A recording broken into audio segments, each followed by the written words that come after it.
আসসালামু আলাইকুম রহমতুল্লাহি অবরকাতুহ। সম্মানিত দর্শক, বাংলাদেশে যে সকল সর্বনাশা খবরগুলো রীতিমতো ভাইরাল, সে সকল সর্বনাশা খবরের মধ্যে আমার কাছে সবচেয়ে গুরুত্বপূর্ণ খবর হলো চট্টগ্রাম বন্দর বিদেশি অপারেটরদের হাতে তুলে দেওয়া হচ্ছে এবং এই কথাটি স্বয়ং ডক্টর মোহাম্মদ ইউনূস তার নিজ মুখে বলার জন্য তিনি চট্টগ্রামে গিয়েছেন। কেন তিনি এই কাজ করেছেন, এই কাজ করা কেন জরুরি ইত্যাদি নানা বিষয়ে তিনি তার যে স্বভাবসুলভ যে মোটিভেশনাল ক্যাপাবিলিটি যেটিকে বলা হয়, মানুষকে বিমুগ্ধ করার যে ক্ষমতা, সেটি প্রয়োগ করে তিনি বলার চেষ্টা করেছেন। কিন্তু তার সব কথা পরেও চট্টগ্রাম বন্দর কেন্দ্রিক যে সকল গ্রুপ রয়েছেন, যাদেরকে স্টেক হোল্ডার বলা হয়, তাদের আশঙ্কা দূর না হয়ে বরং আরও আশঙ্কা বেড়ে গেছে। আমি নিজেও তার বক্তব্য শুনেছি এবং চট্টগ্রাম বন্দর সম্পর্কে আমার যে ব্যক্তিগত আবেগ, যে অনুভূতি, এই বন্দরের সঙ্গে আমার সম্পর্ক সেই কত প্রায় ৩৫ বছরের। এখনো পর্যন্ত চট্টগ্রাম বন্দরের সঙ্গে ব্যবসা বাণিজ্য আমার রয়েছে। তো কাজেই আমি এই বন্দরের ব্যবস্থাপনা বর্তমান এর কি ত্রুটি রয়েছে, সম্ভাবনা রয়েছে, আর এগুলোর কি গুরুত্ব রয়েছে, সেই বিষয়গুলো সম্পর্কে ব্যক্তিগতভাবে যতটা সম্ভব জানি। আবার যাদের হাতে দেয়া হচ্ছে, তো তাদেরকে এবং তাদের মতো আরও অনেক অথরিটির সঙ্গে বিভিন্ন সময় দেখা করার, বৈঠক করার এবং সে সকল বন্দরের সঙ্গে কাজ করার বাস্তব অভিজ্ঞতা আমার রয়েছে, যেহেতু আমার ব্যবসা ফ্রেট ফরওয়ার্ডিং এবং শিপিং এজেন্সি হ্যান্ডেলিং। তো সেই দিক থেকে ডক্টর মোহাম্মদ ইউনূস যেটি বলেছেন সেটি হলো ওনার একটা বাহ্যিক ধারণা থেকে ওনার কাছে মনে হয়েছে যে সিঙ্গাপুর পোর্ট অথরিটি যেটি রয়েছে, যারা সিঙ্গাপুর পোর্টকে ব্যবহার করে এবং সিঙ্গাপুর পোর্ট যারা পরিচালনা করে, যে অথরিটি, তারা সম্ভবত পৃথিবীর সবচেয়ে জ্ঞানী ব্যক্তি এবং তারা বাংলাদেশে এসে বাংলাদেশের চট্টগ্রাম বন্দর তারা যদি হ্যান্ডেল করে, এটি অচিরেই সিঙ্গাপুরের মতো একটি বর্ধনশীল বা একটি সুনামধারী পোর্টে পরিণত হবে। অথবা তিনি মনে করছেন যে দুবাইতে যারা পোর্ট পরিচালনা করছেন কিংবা যারা হংকং পোর্টকে পরিচালনা করছেন, নিঃসন্দেহে তাদের দক্ষতা, অভিজ্ঞতা, ম্যানেজমেন্ট অনেক অনেক সুন্দর। তো তাদেরকে যদি বাংলাদেশের দায়িত্ব দেওয়া হয়, বাংলাদেশের একটা ব্যাপক পরিবর্তন হবে। এই যে তার চিন্তা, এই চিন্তার মধ্যে সরলতা আছে, শিশুসুলভ যাকে বলা হয় সরলতা রয়েছে। কিন্তু বাংলাদেশের পরিবেশ পরিস্থিতি এবং প্রেক্ষাপট যদি আপনি চিন্তা করেন, তাহলে কোনো অবস্থাতেই আপনি সিঙ্গাপুর যারা পরিচালনা করে তারা বাংলাদেশে এসে কিছুই করতে পারবে না। এমনকি এখন চট্টগ্রাম বন্দরের মাধ্যমে সরকারের যে রাজস্ব আয় হচ্ছে, সে রাজস্ব আয়ের অর্ধেকও হবে না। অন্যদিকে ওই কোম্পানিগুলো যারা আসছে, তারা যেভাবে এখানে এসে লাভ করার চিন্তা ভাবনা করছে, এই লাভ তো তারা করতে পারবেই না, উল্টো তারা ক্ষতিগ্রস্ত হবে, মধ্যখানে আমরা পিছিয়ে পড়ব। এর কারণটা হলো যে একটি বন্দর, যেমন সিঙ্গাপুর বন্দর, সিঙ্গাপুর বন্দরের বেশিরভাগ যে কাজ সেটা হলো ট্রান্সপোর্ট হাব হিসেবে, ট্রান্সশিপমেন্ট হাব হিসেবে তারা দীর্ঘদিন কাজ করেছে। তাদের নিজেদের যাকে বলা হয় প্রয়োজন বা আমদানি রপ্তানির জন্য টোটাল পোর্টের যে ধারণ ক্ষমতা, কার্যক্ষমতা, তার 5% তারা ব্যবহার করতে পারে না, পুরোটাই তারা ট্রান্সশিপমেন্ট হাব হিসেবে ব্যবহার করে।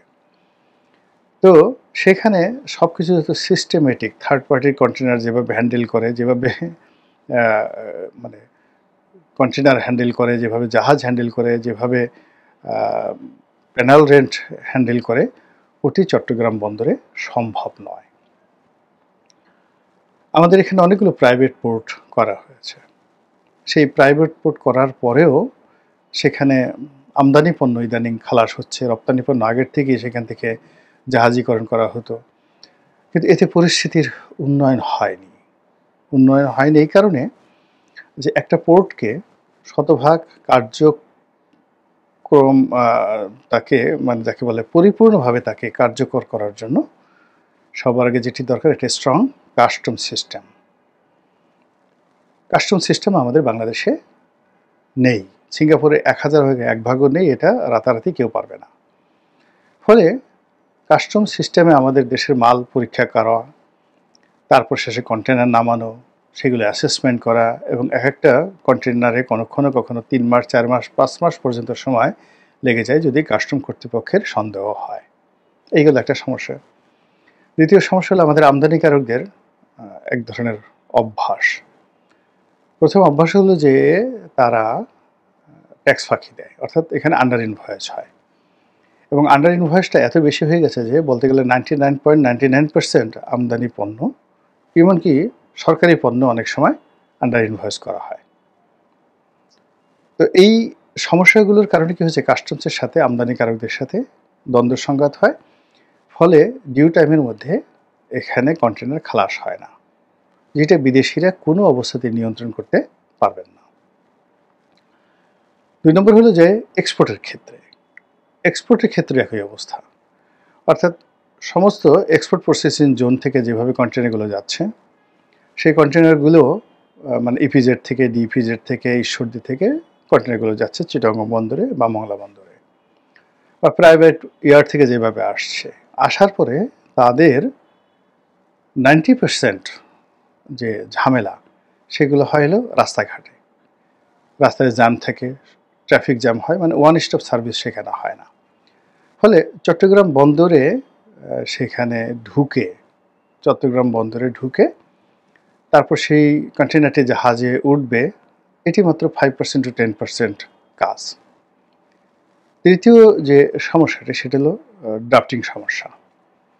আমাদের দেশে যে কর্ণফুলীর মোহনায় যে নাব্যতা রয়েছে, সেখানে যে পরিমাণ ড্রাফটের জাহাজ আসতে পারে, এটাও একটা বড় সমস্যা।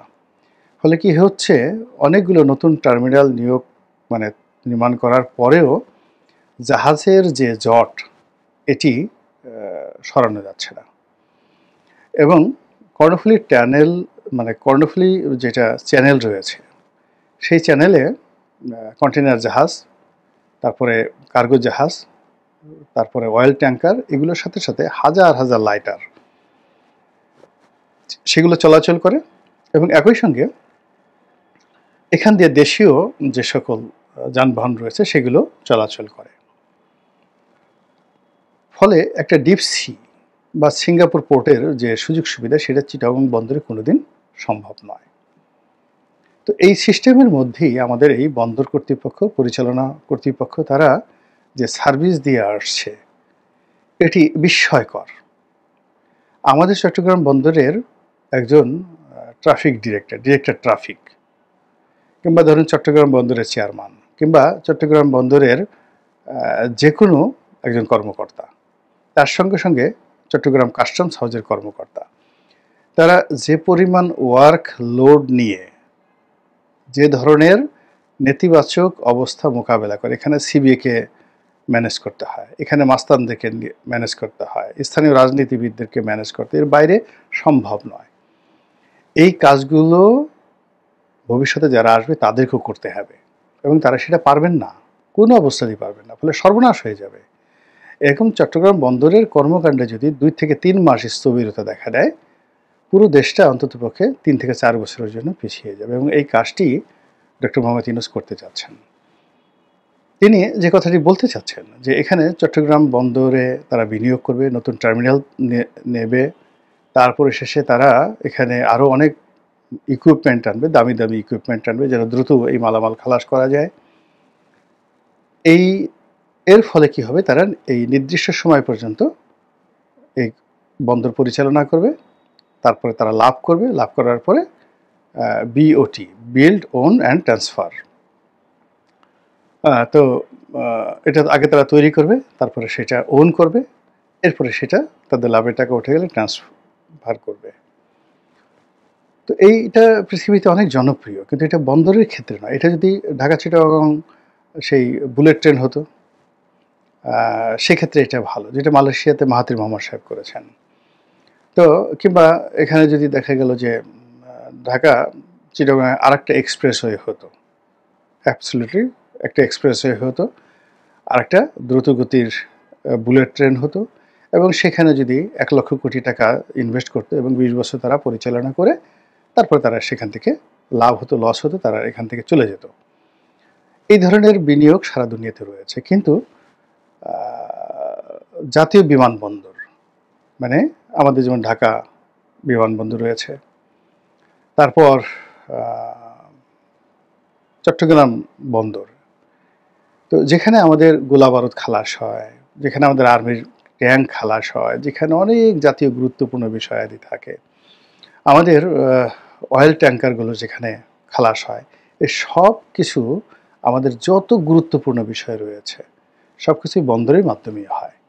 তো সেই জিনিসটি আমরা পরিপূর্ণভাবে বিদেশিদের হাতে তুলে দেয়া যতটা ঝুঁকিপূর্ণ, তার চেয়ে কম ঝুঁকিপূর্ণ মূলত বাংলাদেশ ব্র্যান্ডটিকে বিদেশিদের হাতে তুলে দেওয়া, বন্দরের চাইতেও।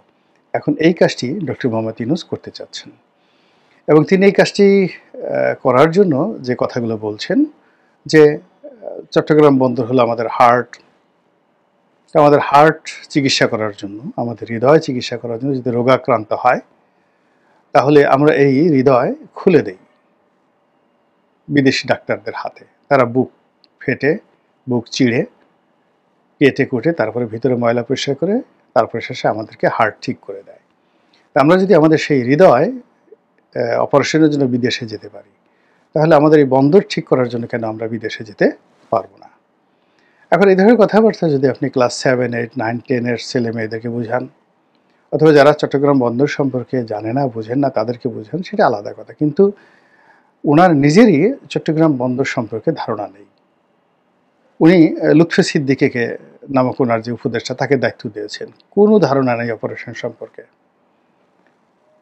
একটা ইম্পোর্ট কার্গো কি করে অ্যাসেসমেন্ট হয়, কয়দিন লাগে, জাহাজ থেকে কিভাবে নামে, একটা কন্টেনার নামাতে গিয়ে তাকে কয় টাকা ঘুষ দিতে হয়, এবং সেই ঘুষ ভবিষ্যতে দিতে হবে না এর নিশ্চয়তা কি, এবং কেন ঘুষ দেয়, এই জিনিসগুলো আগে বুঝতে হবে।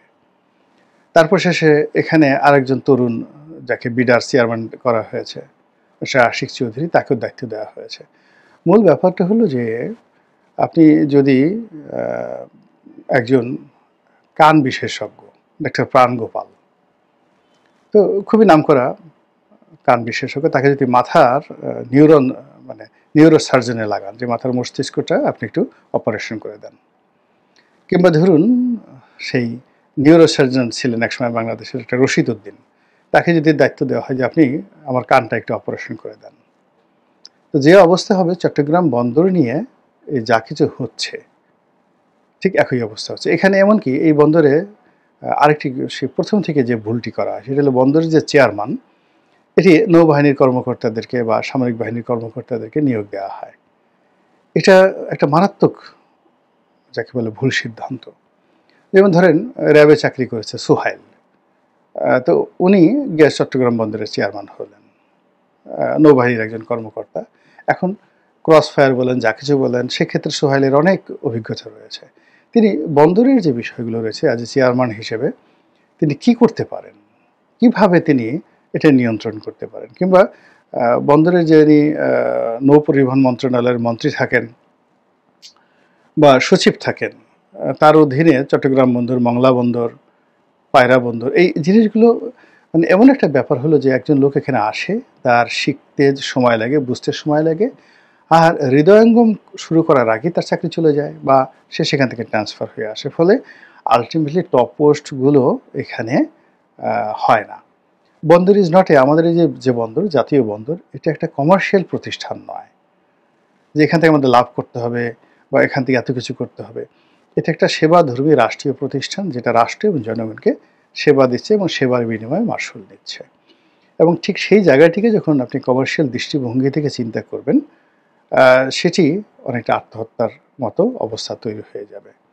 ফলে এখানে যে পরিমাণ বিনিয়োগ বা যে পরিমাণ ইকুইপমেন্ট আনার কথা বলা হচ্ছে, যে পরিমাণ ব্যবসা-বাণিজ্যের কথা বলা হচ্ছে, আগামী ২০ বছর বন্দরের উন্নয়ন নিয়ে উনি যে সকল কথাবার্তা বলেছেন, আমি তার সঙ্গে বিনয়ের সঙ্গে দ্বিমত পোষণ করি এবং আমি আজকের এই ক্ষুদ্র মুখে বললাম যে এই কাজটি আ কি হবে আমি জানি না। তবে এটা যদি হয়, তা আমাদের বাংলাদেশের ইতিহাসে একটা জঘন্য বদনজির হয়ে থাকবে এবং আগামীতে এই ঘটনার সূত্র ধরে আমাদের স্বাধীনতা, আমাদের সার্বভৌমত্ব, আমাদের জাতীয়তাবোধ এবং আমাদের নিজেদের অনেক অতি গুরুত্বপূর্ণ বিষয়াদি সমূলে বিনষ্ট হওয়ার সম্ভাবনা দেখা দিবে। মহান আল্লাহ আমাদের সবাইকে হেদায়েত দান করুন এবং হেফাজত করুন। আসসালামু আলাইকুম ওয়া রাহমাতুল্লাহি ওয়া বারাকাতুহু।